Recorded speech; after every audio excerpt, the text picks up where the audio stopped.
Hello everyone, আসসালামু আলাইকুম। আজকে আমি করব হচ্ছে চিকেন রেসিপি।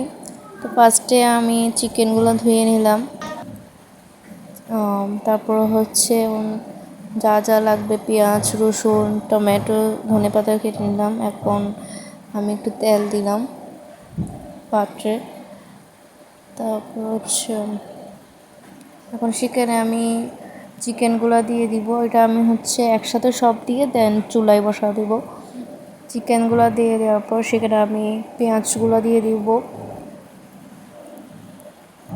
চিকেন একটু পেঁয়াজ এমনিও বেশি দিতে হয়, তাহলে এগুলো অনেক মজা হয়।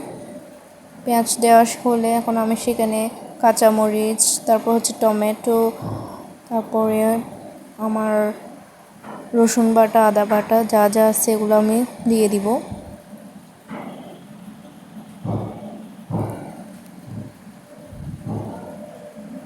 এখন রসুন বাটা, আদা বাটা দেওয়া হয়ে গিয়েছে। এখন আমরা লাল মরিচের গুঁড়া দিব। যারা ঝাল খেতে বেশি পছন্দ করেন তারা বেশি করে লাল মরিচের গুঁড়া দিতে পারেন, তো আমরা একটু ঝাল কম খাই, তাই একটু কম করে দিলাম।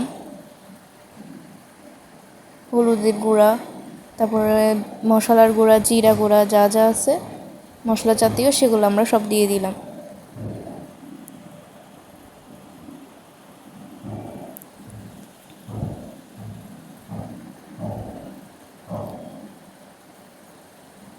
মশলা দেওয়া শেষ হলে সেখানে আমি পরিমাণ মতো স্বাদ মতো লবণ দিয়ে দিব। তারপর টেস্টটা আরও ভালো হওয়ার জন্য সেখানে লবঙ্গ, এলাচি, দারচিনি সেগুলো দিয়ে দিলাম। একটু হালকা পানি দিয়ে এগুলো নেড়ে চেড়ে নিব, ভালোভাবে এগুলো নেড়ে চেড়ে মিক্স করে নিব। দেন এটা আমরা চুলায় বসাই দিব। এভাবে করে নিলে মানে ইজিলি আপনি চিকেনটা রান্না করে নিতে পারেন।